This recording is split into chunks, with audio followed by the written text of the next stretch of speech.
Today, I'm going to be giving you the pricing model that makes our AI agency over 400K a year. The first and best one is the performance-based pricing model. And you have two ways of going about performance-based. And the reason performance-based works so well is because you eliminate the risk for the business owner. So not only will you be making more money with this than a monthly retainer, you will also be eliminating the risk and increasing your conversion rates on the sales calls that you have where you pitch something performance-based. You have two different ways of setting up a performance-based pricing model, and the best one is setting it per appointment set. This means that you get paid before the sales team or before the business owner converts that lead that you set an appointment. The way that I usually pitch this to clients that I end up working with is saying that we don't have a price set for a certain margin for our agency. We price our AIs competitively with your industry, with the market that you're in, and with the numbers that you're seeing inside of your business. And this is a great selling point. This is a great way to start out by kind of disclaiming what kind of pricing model that you have. It also makes you seem more genuine because you're disclosing this up front, and it's a positive thing for them. It means that they're not being set to some certain margin where you don't take their needs or their market or their industry into account. And this also means that the equation that I'm about to share with you, it works in every single industry, in every single country, as long as they actually have leads that you can contact with AI. And the way that we actually set this pricing is to ask them the first question, which will be, how much are you currently paying per lead? This is usually referred to their CPL, cost per lead, or cost per result. It is usually tracked by every single business to calculate how much they're actually paying to get interested customers through the door. And it's usually something that every business tracks to see how much it costs to get one interested person to their business. The usual price of the leads vary a lot by industry and a lot by niche, which is why there's actually a perfect way to engage people in setting their pricing. But just for an example, we will say that people, they pay $30 for a lead, which is not uncommon in many different industries, in many different markets. Now we have the information that they're paying $30 per lead. And now we're going to ask them the question of how many of those leads that you pay for do you usually get in contact with, because they will have people that inquire about service, go to a competitor, never respond to the text message, never pick up a phone. There's so many different options. And that means at least a certain amount of people that the business will never actually get in contact with, even though they pay this $30 for this lead. And for the example, let's say that they have a 30% pickup rate. And 30% pickup rate and 30% contact rate is actually not uncommon at all in many different industries where people, they ask for quotes in different directions and end up going with different companies at the end of the day. And now we actually have the two essential KPIs that we'll be using to calculate their pricing, because what we'll do is we will take those $30 and we will divide them by 30%. So what the equation will be is saying 30 divided by 0.3. And the number we get from that is 100, which means that if they're paying $30 for a lead and 30% of the people, they pick up the phone, that means they on average pay $100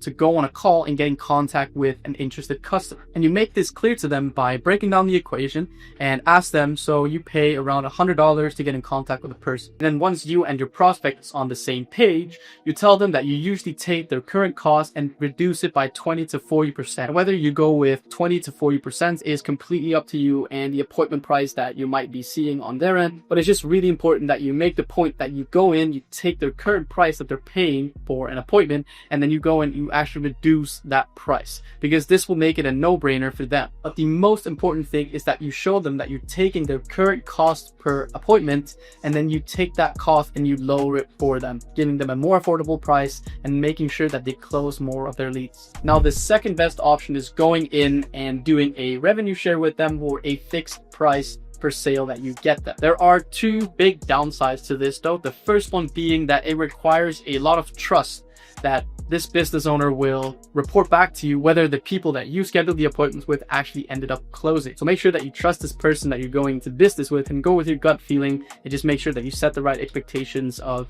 sharing CRMs or getting dispositions sent over to you of the progress of your leads. And then the second disadvantage is sometimes they have longer sales cycles. And the way that we went about this in the solar and the roofing and the contractor businesses in general is that we set the payout to us when the lead hit a certain stage. And instead of setting it to the state of installation or completion, we set it to the point of contract signed, which means that we didn't have to wait 3 to 4 months before we're getting paid when the project was actually finished. We got paid 1 month, 45 days in when the homeowner actually ended up signing the contract. So you'll have a bit of a longer period waiting for your payout, but if you can trust the person and if they are being legitimate about sending you over the right information, then waiting 30 to 45 days is absolutely worth it. So the way that you find the pricing model for doing the revenue share is by going in and asking them about their CPA, which means their cost per acquisition. And what this basically means is just how much money are they usually paying to get a new contract. And to figure out those numbers, you go in, you ask them how many appointments does it usually take for you to close a deal. So if they need to go on 10 calls or meet with 10 people before they close a deal on average, then that means if they're paying $100 per appointment with a lead and they need 10 of them, they're usually paying $1,000 for an acquisition. And then once you have that exact number, you go in and you ask them, you're currently paying $1,000 for a new deal.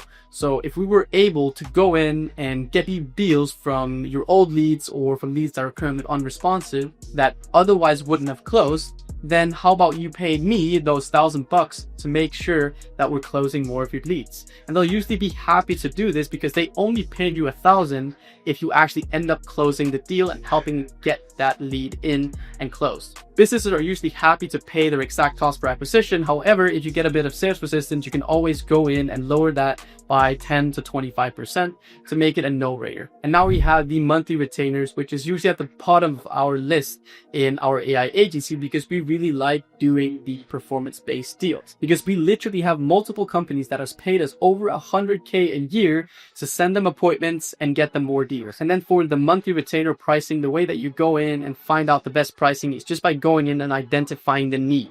So this would be questions such as how much time are you currently spending on picking up the phone? How many missed calls do you have each day? And how much money do you think that is losing you? And you have to really dig in and you have to find out what kind of value you'd be bringing in on the table. So for example, with a small business that only misses 1 call a day and gets 5, you are providing less value to them with a voice AI agent that you would for a big company that gets 500 calls a day and misses 300 a day. You're going in and providing the same exact service and doing the same exact service deliverability, which means that the pricing will vary more from big companies to small companies, and you'll have to go in and actually validate yourself and see how much value you're actually bringing to the table before saying a price. With that being said, monthly retainers are great for compounding multiple clients on $500 to $1,500 a month for setting up their AIs and just having them pay you every single month. They are actually super necessary when you go in and you provide value that is not directly tied to the amount of sales that you get them or the amount of revenue that you get them. So my biggest recommendation would be to always see if you can make the deal performance based and really go in and impact the business in a way where they can see direct results such as revenue, how many calls you're getting them, how many missed calls you're actually turning into appointments, and really providing value in a performance-based way. However, if you're not directly impacting the business with revenue or directly impacting them with something that you can necessarily track, then monthly retainer will be the best option that you can go for and will also compound more and more payments for your AI agency as you compound clients too. So that was my full guide and exactly how to price all the different AI agents that you have. If you want me to go in and tell you exactly what AIs you should be offering, what offer you should sell them with, and then how you should price them, then you can check the link below to our 1% school community where we help out everyone one-to-one. And you need to get a free Go High Level account to set up all of the automations and the voice AI agents you want. I don't know if it would make sense to you, but feel free to check it out.